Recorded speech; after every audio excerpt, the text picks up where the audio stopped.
Good morning, good evening, good afternoon, whatever time it is for you, wherever you are right now, and welcome to another session of Bizarre Financing, how to start, buy, or expand any business with little or none of your own cash. You're going to enjoy this today, even though it's not the typical stuff that we usually cover. Normally, we're going to show you how to advance your cause, so to speak, how to buy that company. Today, we're going to make sure you don't get sacked in the process. So this is as important as the positive stuff, because if you don't watch what can come in from behind you, the negative stuff can take away all that you've worked hard to accomplish. And so we're going to show you what's going on in the industry right now, especially with business brokers. It's not good. And you need to see it for what it is. And you need to be able to identify it when you see it. And you need to be able to protect yourself from it. So that's where we're going to be going today, is to show you how to do that. And the problem is going to be centered around the agreement that has now become a template for a number of the higher level business brokers, especially those that work on the internet. And there's a handful of brokerage companies that are using this. And I'm going to show you the structure that they use and why it can really hurt you and why you want to avoid these folks and avoid the situations. So we've equipped you with a download today. So if you go to that right side panel, I think you're going to find that there is a handout there. And it's an agreement that these folks currently use. It's their NDA, non-disclosure agreement. And you're going to see that it's marked up with what are called red line markings, meaning we went in there and we changed it to what it would have to be to make sense. And that way you'll see not only what's wrong with it, but what it would have to say or be to be even remotely fair to you. And that's what we're going to want you to have the ability to see. Now, you won't need to refer to that today, because I'm going to be taking you through on the screen everything that you need to see in order to know what this agreement says and what was done to it. But download it, because you will want to refer to it later. If for some reason you do forget, by the way, once the recorded version is up there, we will have that same document available for download on the recorded site. So if you do happen to lose it or don't remember to download it today, all is not lost. You'll have another shot at it. All right, so much for introduction. I want you to notice the heading at the top. Heads, I win. Now, I know that's not the game you want to play, but if you get involved with the brokers who have the agreements that I'm going to show you today, that's the way the agreements work. And those broker NDAs literally are now lethal. We won't sign them. People bring us deals and they've signed those kinds of NDAs, and we won't sign them. We won't be part of them. And when we go through this, I think you'll see why. So the major key you're going to want to walk away with today is how to protect yourself from this, how to not get involved in bad situations in the first place. But if you're going to want to pursue something and this NDA is there and you're going to want to do it, we'll have some street savvy solutions for you at the end. They're not bulletproof, but it'll take the sting out. So let's talking about this, and now let's get into it and see what it is that we really want to talk about here and bring to your attention. Basically, there are 6 fatal provisions that you're going to want to change or delete from the agreements before you sign anything like this. And we're going to cover with you what they are, and they're going to be in these general areas. These agreements contain certain definitions, and those definitions will determine how some of the words in there are going to apply to you, especially, and in some cases, the broker. There's also non-circumvention provisions. You're going to want to take a good look at those with us, and we're going to show you what they say and what they should say and how they need to get fixed. We're going to show you what their terms are and the auto-renewal provisions that make this a blanket for them not only to sue you today, but to sue you in 6 years from today. And the agreement is so one-sided that you virtually will have no defense. There are no liability provisions, which basically absolve themselves of anything that is a liability to you, or even to your lenders, or even to your investors. They leave you no place to go, even if they committed fraud against you. And that's where you're going to see why these are agreements you can't sign. They make you promise not to sue them. So no matter what they do wrong, they cut off your ability to get an arbitration, to go to court. So remember what we said here, heads I win, tails you lose? You're going to see how they do it, and you're going to see how we respond to it. And then there are what are called waivers and indemnifications. And again, I'll get into these in detail with you as I go through the actual agreement, paragraph by paragraph, and show you through a red line what was there before and what we did in terms of deleting and adding in order to correct those problems. All right. So if that's the scope of what we're going to do today, let's really dive right in. Now, I don't expect you to read any of this, because we're going to get into this where you will be able to read the pieces that are important. But I just wanted you to see what the whole red line in the forms of the deletions and additions actually look like. So anywhere where you see black, that's strictly original wording that they had in the document. Anywhere where you see red, the red is either in 2 forms. One is it's a cross out. It shows what was there before crossed out. And the other red, where there's no cross out through it, is words that we've added. And the only reason I put this up here is you can see the length of the document. It's not a short document, but it's not overly long. But you can see how much of it's red. When somebody hands you an agreement, if this is what you had to do to make an agreement that would work for you, don't even bother. because you're dealing with a party that is so committed to what their agenda is that you will never get what you need from them. And so I'm showing you this because if this is what it looks like, you have to change in an agreement in order to have it friendly to you. Walk away. It's not worth it, no matter how good the listings seem to be. And again, I'm going to walk you through exactly how and why everything I'm saying to you is. All right, so what I'm going to do is start moving into the agreement itself. So you notice we're going to start up here. The name of the agreements generally take the form of non-disclosure, confidentiality, and this is the killer right here. One of them is release of broker liability agreement. Now, you won't see these everywhere, but you're going to start seeing them, and you got to know when to walk away. So hopefully that's now at a size that you can read it.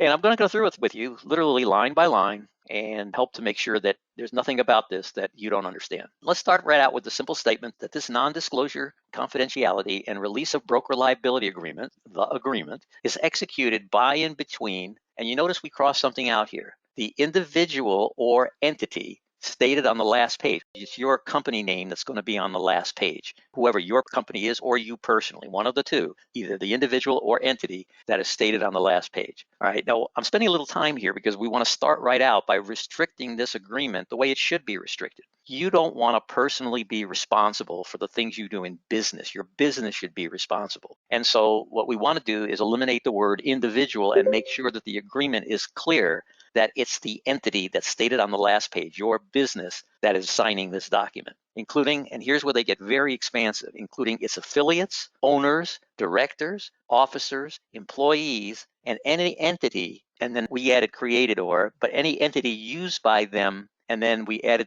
to acquire the business because we wanted to make it specific, but what it said originally was, and any entity used by them, period. And then it said, broker and prospective buyers shall be collectively referred to in this agreement as the parties and individually as a party. Now that part's pretty benign, but I want to focus your attention on what we are trying to do here to limit the exposure that you have to a company that you create or that you use to acquire the business that they're going to show you.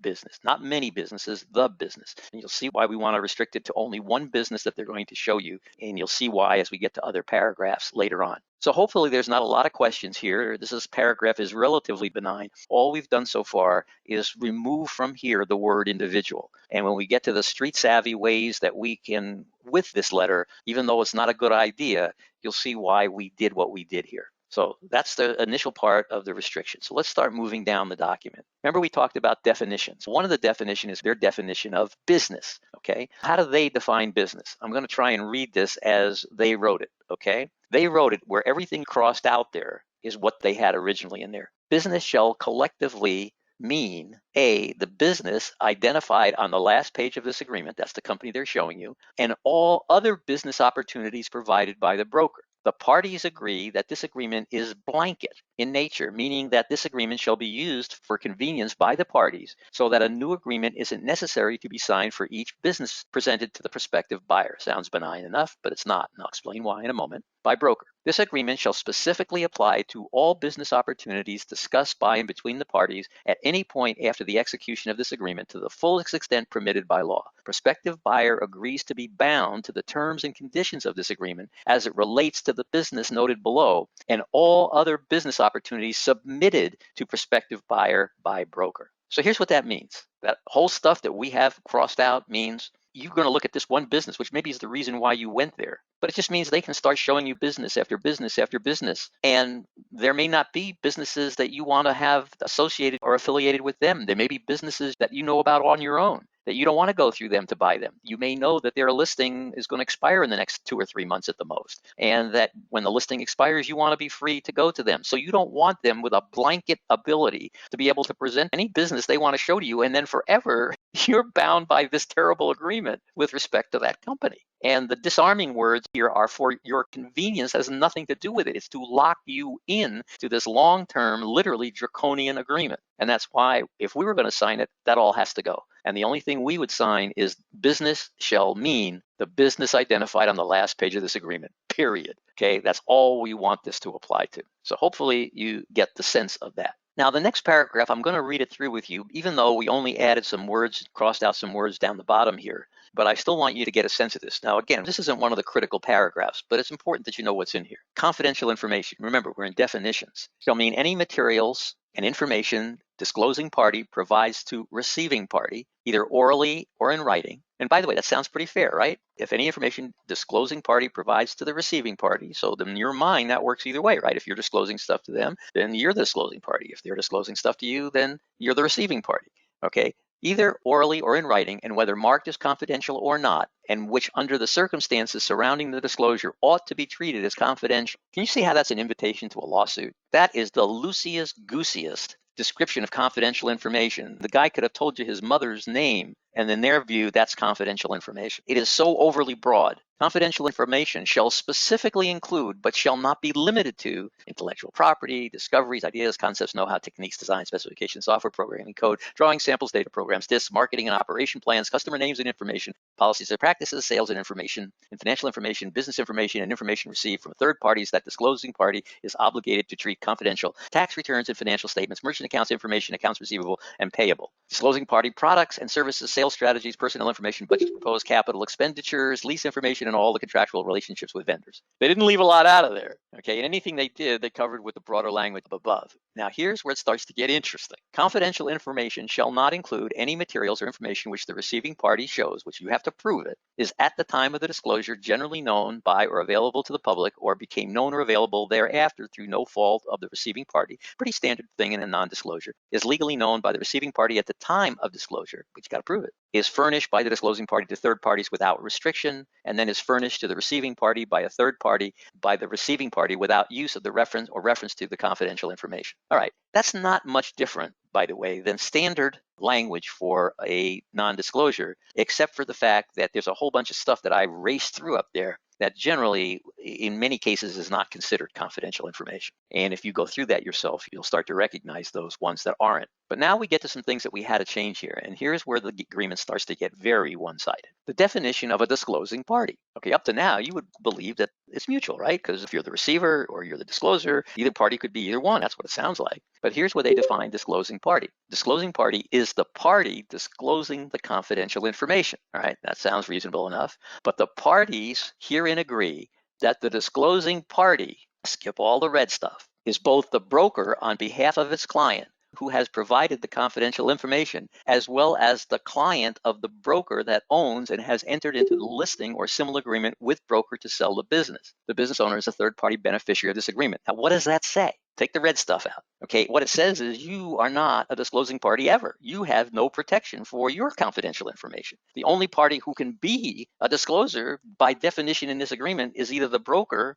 or their client, which is the seller in the seller's business. So their stuff is all protected by confidentiality and yours isn't. Now, what does that mean? It means if you bring a lender into the mix, okay, and you view that lender as proprietary knowledge to you because it's a very unique lender and they are very appropriate for this type of purchase or this type of financing, and you don't want the seller to say, hey, this is interesting. Never mind selling the business. These people would finance the business and they go make a deal with that company on the side to finance them directly. You don't have any protection. You're bringing very valuable information sometimes into these deals and you've got to be protected too. But this ignores that completely. So what we added here is the parties herein agree that the disclosing party can be either party. And when the broker is the disclosing party, the broker is both them and their client. Okay, that's cool. But it can be either party.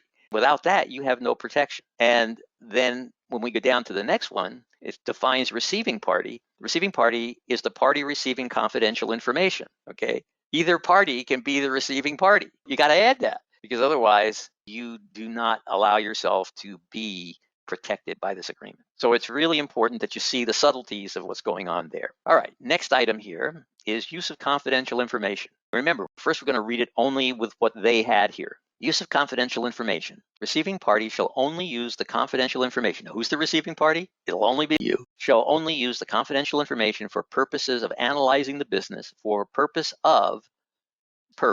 That's whatever the purpose is of the business. The business has already been defined as their company that they're selling. The receiving party shall use commonly reasonable care to prevent disclosure of the confidential information. The receiving party shall have the right to disclose confidential information to its lawyers, accountants, and business advisors who have a need to know the confidential information related to the purpose. Okay, but the only purpose is to sell that business. That's the only thing you can use it for. That's not entirely unreasonable, but we do want some changes in here. What changes we want to say is the use of the confidential information. The receiving party shall only use the confidential information. Because remember, under our definition, receiving party can be either one. Can only use the receiving information for the purpose of analyzing the business, for the purpose of acquisition of the business. What this is doing, since we've made it either them or us as can be the receiving or disclosing party, we're letting them know that the only thing that they can use information about that we're supplying is for the acquisition of the business. They can't use it to refinance themselves. They can't use it for any other purpose other than this transaction of acquisition of the business. And then that's an important addition to have in there, because we're trying to protect you on your side of this transaction as well. Another great paragraph here is the one that says no contact, non-circumvention. Now,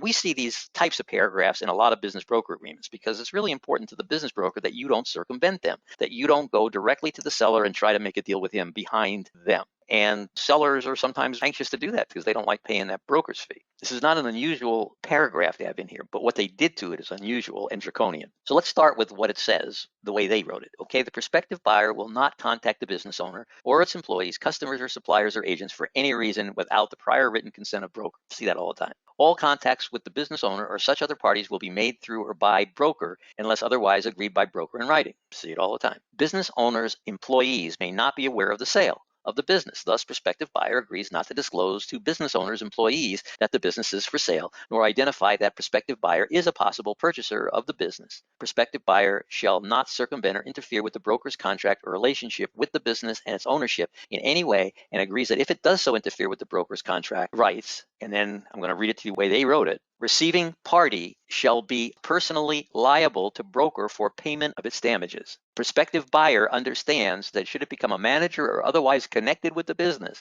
or should it buy, trade, lease, or transfer any piece of the business, then a fee will be due to broker equal to the full transaction fee agreed to by and between the broker and the business owner. Now, you should start to smell right away why that's terrible for you. Because what that does is it puts on your shoulders that if for any reason this thing falls out of bed because they think you disclosed something to somebody, you're asking for a lawsuit for the full amount of the fee that the seller was supposed to pay the broker. You should never be exposed to that level of exposure, ever. And so the way we fixed that up here is that when we got up here to the receiving party shall be, we took out personally, leave it to just the entity, liable to the broker for payment of its damages, and then we put in according to proof. They got to prove up damages. Don't give me this stuff. It's whatever the fee was between you and the seller. Prospective buyer understands that should it become a manager or otherwise connected with the business, or should it buy, trade, or do any of these things, then a fee will be due to broker from the business owner in accordance with the listing agreement between them, and that collection said fee is strictly between broker and business owner. The problem here is if any of those things really happen, they can't happen without the business owner going along with it,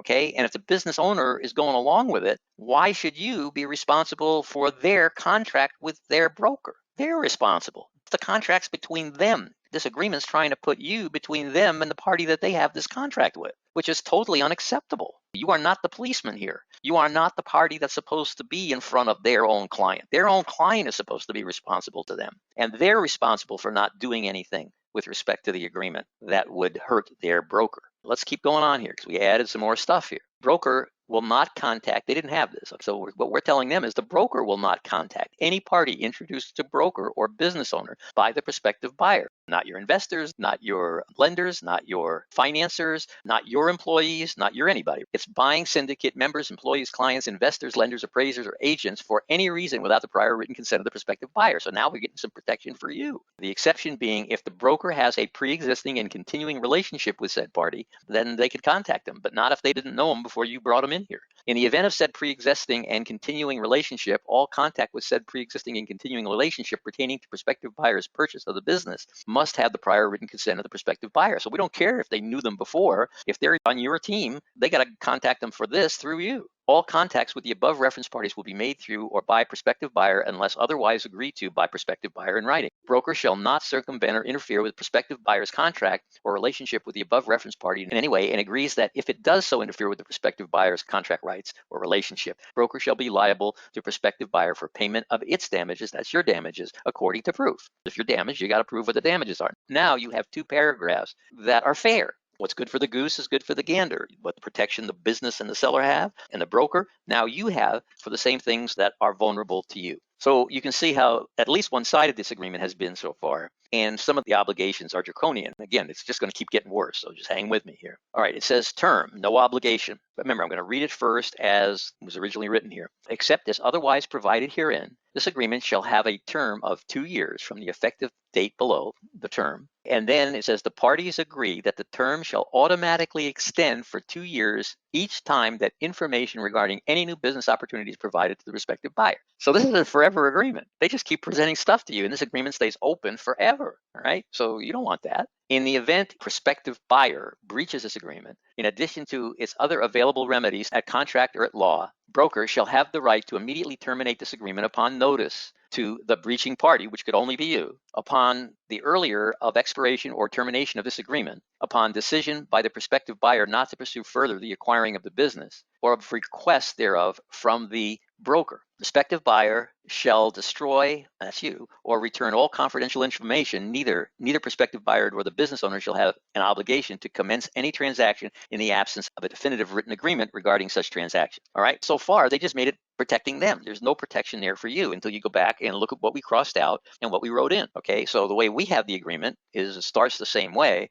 but where they had the parties agree that the term shall automatically extend for 2 years, that's gone if we're going to sign any agreement like this. And then it just goes right into in the event that either party breaches the agreement. Okay, and then we discuss the non-breaching party instead of just the broker, and the breaching party instead of just the prospective buyer, and then the other party instead of just the broker. And then we add to prospective buyer and broker shall each destroy. Okay, so we made this two-way. Okay, we made it two-way, and we eliminated that sentence up the top that gives them an open-ended agreement that they can just keep every once in a while, send you a new business, and now the agreement's renewed for another 2 years beyond that. You don't want that. Life should have a beginning, middle, and an end so that you're not stuck in something forever. Moving on. Prospective buyer, I'm going to read this the way they wrote it. Okay, prospective buyer acknowledges and agrees that confidential information provided herein does not represent a commitment party to sell the business, and that's it. Okay, again, we made it two-way. Prospective buyer and broker acknowledge and agree that confidential information provided either way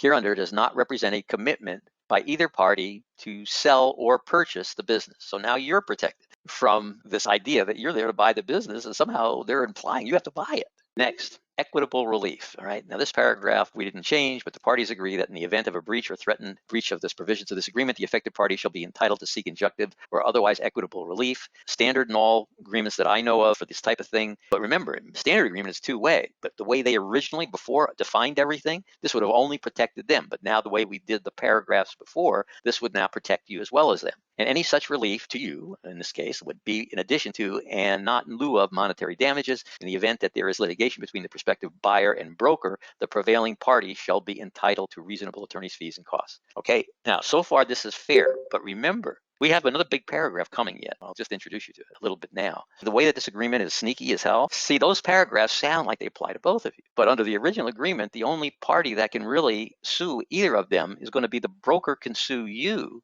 but you can't sue the broker. And I'll show you where that comes into it. So all of this stuff here, equitable relief, means nothing for you because you're not going to be able to sue them, as you'll see as we go further down this agreement. So what looks like a fair paragraph, either of you can do this, is not. But it is fair if we've made all of the other changes. So you can get an injunction to stop them if they're doing something wrong. They can get an injunction against you if you're doing something wrong. That's the equitable relief. And then the damages would go either way, depending on who did what to whom. Now we start to get into some of the interesting stuff. No liability. Okay, all information, including all confidential information furnished by broker relating to business, has been prepared by or based upon representations provided or approved by the business owner. Broker has made no independent investigation or verification of any information associated with the business. Broker makes no representation or warranty that any information provided to you, the prospective buyer, is accurate. So they're not saying anything they've given you is accurate or complete. Prospective buyer hereby expressly releases, waives, and discharges broker from all responsibility and liability in connection with the business, including the accuracy, completeness, or any other aspect of any information provided on the business, and accepts, that's you, accepts sole and final responsibility for the evaluation of the business information and any other matters relating to the business. Now, I see that in other business brokers' agreements, And it wouldn't be totally unfair if this agreement didn't have a lot of other stuff in it. So let me continue reading on here, because you'll see the problems that one is combined with the others that it creates, but it creates less of a problem once you've doctored this agreement the way we're showing you. Buyer understands and acknowledges that it has been advised to engage attorneys, accountants, remember you're supposed to have those folks, and other advisors to complete due diligence on the business to verify that the business is satisfactory. Broker does not and will not offer legal, financial, or other advice of any kind. Prospective buyer understands and shall take all associated risks that the future success or failure of the business is not guaranteed and is dependent upon prospective buyer's own knowledge and efforts and is not dependent on or in any way guaranteed to past volume or profitability. Business owner, not the broker, has provided all information found in and used to prepare all broker abstracts, presentations, and listings. Broker and its agent and owner do not have reason to question the accuracy of information provided by the business owner. However, broker does not in any way, directly or indirectly, expressly or implicitly, provide any warranty, representation, or guarantee of any kind regarding the accuracy or inaccuracy of any confidential information or other information provided to the prospective buyer at any time. Prospective buyer agrees and understands that the broker is not an agent for the prospective buyer. He's not your agent.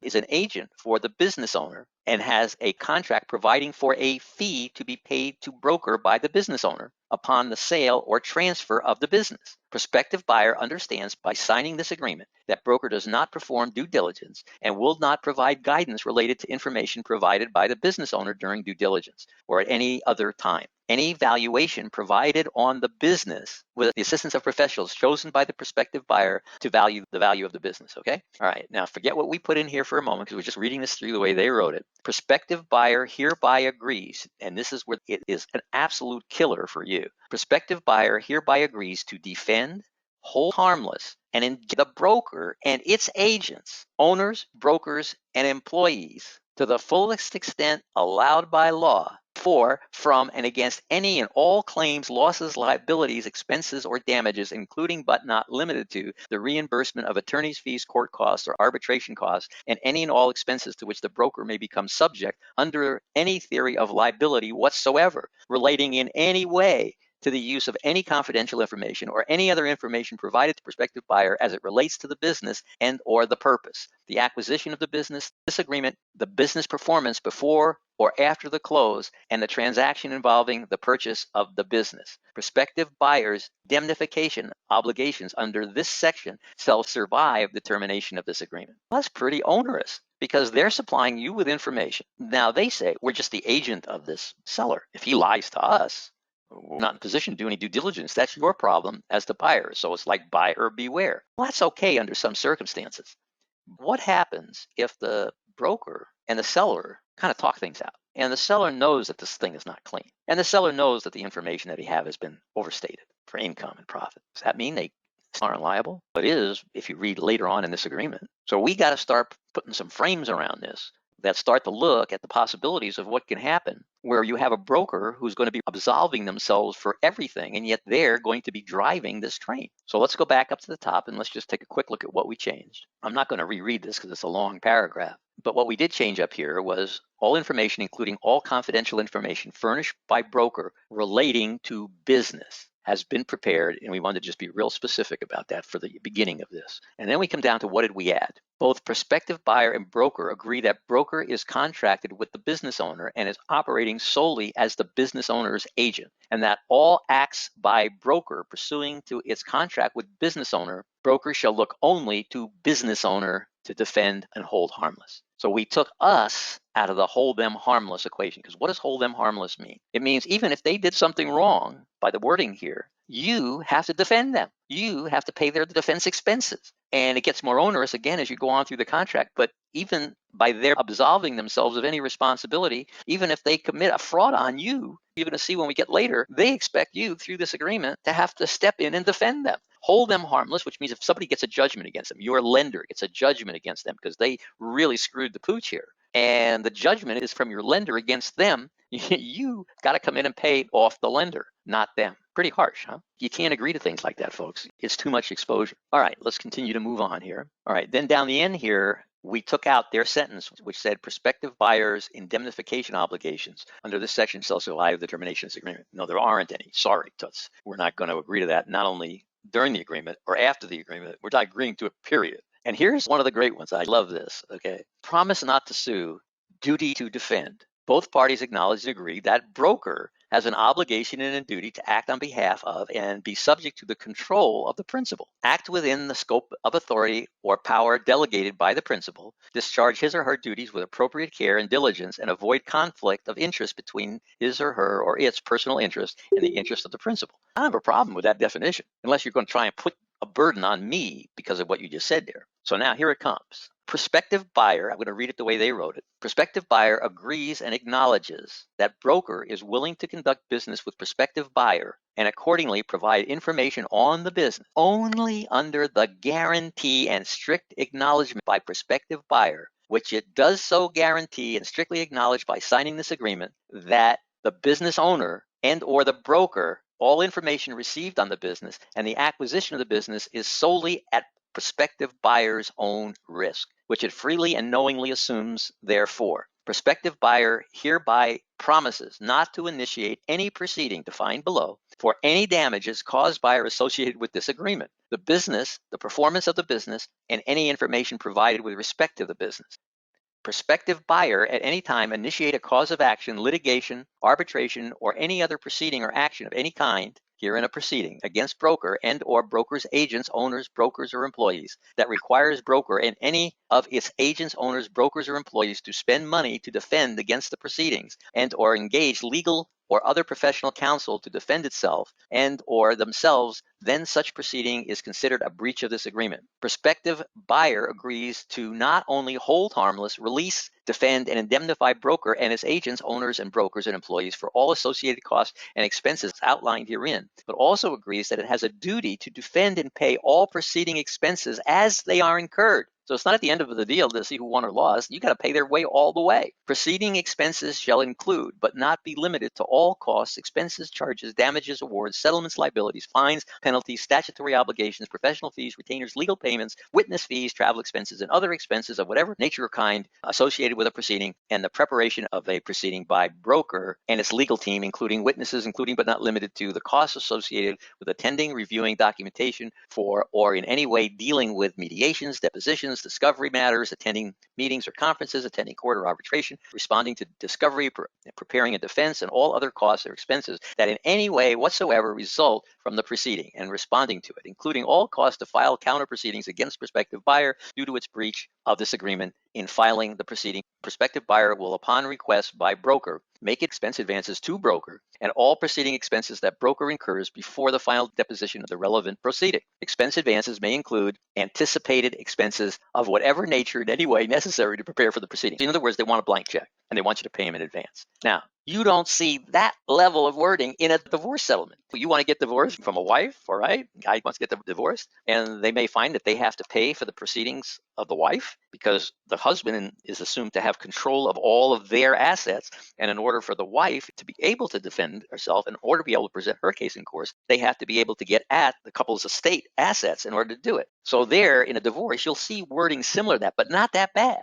In this thing, you would be writing them a blank check for whatever it is they think it's going to take to defend themselves, real or unreal, because that paragraph says you have to do it and you have to do it up front. You can't sign stuff like that, guys. You just can't. Let me finish out the paragraph. Prospective buyer agrees to make payment to broker within 10 calendar days after broker provides information to prospective buyer of such expenses being due, and further agrees that any payments not made timely as required herein shall be subject to the maximum interest rate permitted by law. Can you see why you can't sign that? Can you see why we crossed all that out? He can't be subject to that, right? Now, what we said instead was, again, I'm not going to read the whole thing, but when we got here to prospective buyer and broker, we made them agree and acknowledge that, with the exception of false information supplied on the part of the business. See, we wrote this in. They didn't have this, with the exception of false information supplied on the part of the business owner or the broker. And then we wrote in where the business owner and or the broker knew or should have known such information to be false. If you don't put that in there, you're just giving them a blank check to screw you. It's got to be obvious by now what this agreement's designed to do. It's designed to enable them to screw you. What the business owner and or the broker knew or should have known that the information to be false, all other information received on the business in any way, and then hereby releases and promises, and we got rid of the releases, and hereby promises, where you promise to do certain stuff, but you're not releasing them from what they do, okay? And unless the broker or business owner knew or should have known the information to be false, we repeat that here because of what they're asking for here. So what we've done is we've taken out the language that you should never sign, and we've put in language that at least makes fair what would be appropriate for this type of an agreement with the broker of a seller. See, what they're doing is they're taking all the stuff that their seller should be responsible to them for, and they're making you responsible for it instead of their seller. Their seller should be indemnifying them. Now, if they're not making their seller indemnifying them, and they're making you indemnify them, what does that tell you about their approach? It's starting to tell me that they're going to be in cahoots with their seller to get you. So they can't go get the money from him if it screws up. They have to get it from you because they're in cahoots with our seller to screw you. That's what it tells me. See, I get paid a lot of money to read between lines, but these lines aren't hard to read between. All right, let's keep moving on. Contract or purchase agreement. The prospective buyer agrees that all drafts of any purchase-related agreement must contain the following. So watch this. Broker is the procuring cause of the sale. Business owner will be the responsible party for paying commissions to broker. No problem there. Broker's commission will be paid in full at the time of settlement, closing of the business, and neither broker nor its agents or employees offered any legal or financial advice of any kind. It's a good disclaimer for them. And there's nothing really wrong with that sentence if everything else that's going on here is cool and straight. Okay, so we left it in because our transforming of this agreement would make it fair and straight. All right, binding arbitration. I'm going to skip this paragraph because it's a typical binding arbitration paragraph, and there's no need to go through it. And as long as this is a fair agreement in all the other ways, then there's nothing wrong with having that. But now let's get a little bit here into this thing that they call general provisions. Some of it's okay, guys, but some of it is nasty. All right, the agreement may not be assigned by either party without the express written consent of the other. All modifications to this agreement shall be in writing and signed by both parties. All parties to this agreement are independent contractors, and neither party is an agent, employee, joint venture, or partner of the other. No problem. A waiver of any terms or conditions of this agreement shall not constitute a waiver of the same or any other provision of the agreement at any time in the future. This agreement constitutes the entire agreement of the parties and supersedes all prior oral or written agreements. Again, no problem. However, you'll see we've crossed something out here. Okay, so this is the way they wrote it. Remember, I'm reading it the way they wrote it first. The prospective buyer agrees to waive any claim, cause of action, damage, demand, expense, fine, and penalty that he, she, it may have against any agent, employee, or owner of the broker. So whatever you would do that you would have a claim against them, you're waiving it before they even do it. They're saying to you, you can't come after us for any of this stuff. Even if we screw you, you can't come after us. Both parties agree that an email, electronic, or fax signature shall be considered an original signature. The agreement shall fully apply to any third-party person, entities, or persons, which the parties our prospective buyer is affiliated with. So we want to eliminate that prospective buyer is affiliated with. We want it applying to everybody. The rights and remedies of the parties, they said broker, so we expanded it out here, so it's the parties, under this agreement shall be cumulative and concurrent and may be pursued singularly, successively, together at the sole discretion of, and we made it mutual, the parties, not just them, and may be exercised as often as the occasion shall occur. The parties understand and agree that the provisions of this agreement shall be deemed severable, meaning that if one of them is disallowed, the others still stand, and that the invalidity or unenforceability of any one or more of the provisions or clauses here shall not affect the validity or enforceability of the other provisions or clauses here too. Okay, so that's pretty standard stuff. But what we did in this paragraph, we took out the one-sidedness of it. We made it so that you have the same rights here that they do and the same obligations that they do. And we took out this stuff here where you're waiving anything they do regardless of the reason for it. All right, disclosure, relationship, waiver, indemnification. We crossed this out because that's what they originally had written in there. Okay, and what they had written here comes down to here. We put all that other stuff in, and I'll go back and cover that with you. To the fullest extent permitted by applicable law, prospective buyer hereby waives, releases, discharge, and covenants not to sue broker, their affiliated business, or any other of their employees, agents, officers, and representatives in connection with the name redacted is their affiliated business. Provision of service or information hereunder, and prospective buyer agrees to protect, defend, indemnify, and hold harmless broker, the name of that company, that's their affiliate, or any of their employees, agents, officers, and representatives from all losses, damages, or expenses that related to claims or proceedings brought against such parties in connection therewith. Now that's the end of this agreement. After that, then they just had signing and the name name of the business they're going to introduce you to and all of the other stuff, which is not our point here. Now, why is this paragraph such a key to what's going on here? If you're an analytic, like I can be, I'm not normally an analytical person, but I get very tight when I have to go searching things out because you find the devil in the details. That's where they are. And they're always hidden. They're always hidden in a way that it's hard to see them. What is this company here? And why would a broker put another company that they have an affiliation with into this agreement? They don't own this company. They just affiliated with it because they work together. And I found this out by doing my homework, by finding out what they are, what they do, how they do it. So what is that company? I'm going to show you what that company is and why that's important. That company represents their ability to rig the game.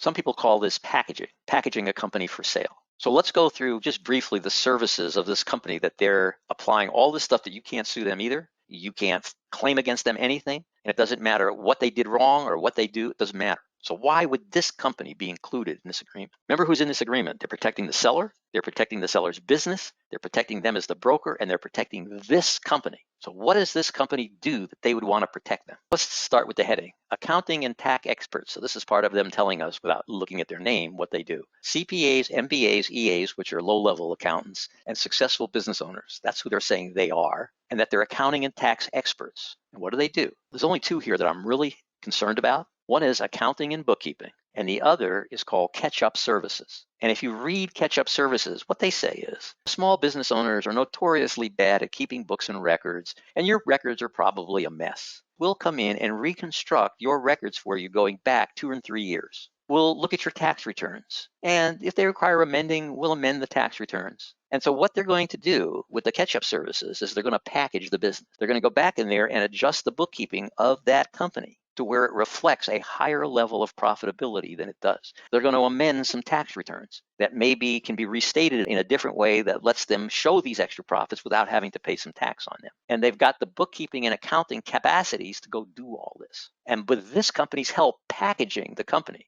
you are not going to be seeing a clean illustration of this company. You're going to see stuff that is artfully hidden by these guys up here. So now you've got an agreement that you have to sign to see the business that's for sale. You can have collusion between the business owner, business itself, the broker, and the broker's packaging company to totally provide you with information that is deliberately misleading, deliberately overstating the capacities of this company, deliberately overstating their performance. And then the agreement absolves all of these guys of everything they did to you and then makes you indemnify them if anybody comes to sue them, like your lenders, your investors, or anybody else. Do you want to be a part of an agreement like that? And yet we watch people go in and blindly sign these agreements. This is a big form, right? I didn't have to read that. It's a non-disclosure agreement. Of course, I'm not going to disclose anything, and they sign it. They just created a license for that broker to screw up this deal and come back and sue them for the commissions that the business owner was supposed to pay them. Remember that provision? So when I see this kind of stuff, I run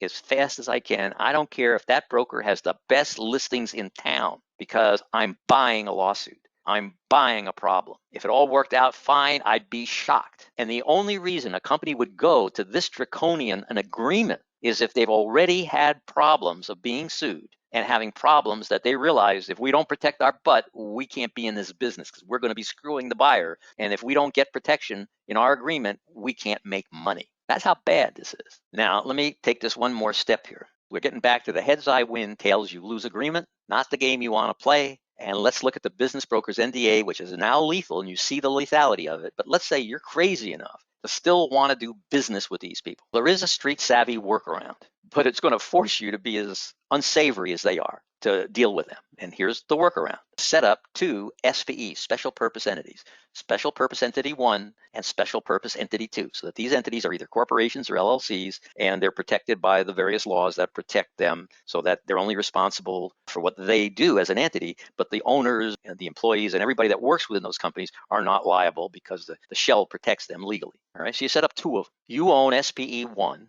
which then owns SPE 2. The only reason you're going to do this is to put distance between you, who's the owner of this, and what this entity is going to do here. It's not perfect, but it puts enough expense and difficulty into them coming after you that unless they're highly aggressive, they won't even consider it because it's too expensive for too little results. You own SPE 1. You're not an owner of SPE 2. The entity you own is the owner of SPE 2. SPE 2 signs this draconian NDA. Now, you may be asking yourself, wait a minute, who's going to be signing for the company? I'm the only person here. And if my name is on this, I'm still going to get in this mess. If you're really smart, no, you're not. I've been around for the last 60 years now. I've seen everything. And I've seen this situation where the person owns SPE1, which owns SPE2. SPE2 signs the draconian NDA or whatever the agreement is that these folks wanted to be absolved from. They went out and found a homeless street person. They paid him $100, sign here. So now they had a signer for SPE2 that wasn't them, and there is no direct connection here because when you formed SPE2, you don't even issue out the stock yet. So when it's issued out, it's going to be owned by SPE1. But on the day of its birth, there is no connection to SPE1, and SPE2 has as a signer a homeless person who has no assets and was happy to walk away with $100. All right? It's a little schemy, right? I don't like this stuff. But I said, you want a street savvy way to work around it? Here it is. SPE2 signs the draconian agreement. If no buy, and they sue you because you owe them their commissions, okay? Who can they collect from? Two has no asset. Find the signer, the real person who signed it. He has no assets either. This goes nowhere for them. SP has no assets. If buy and they sue SPE2, it limits your loss to what you have in the deal. So let's say the deal goes through. Now you issue out the stock to SPE1. You own the stock. You vote out the homeless person as the officer of the company, and now you put in the real officer of the company. You do that when the deal's going through. But then you're still at loss if the company craters because of all the misinformation that they gave you. But at least you've limited your loss to what you've invested in SPE2.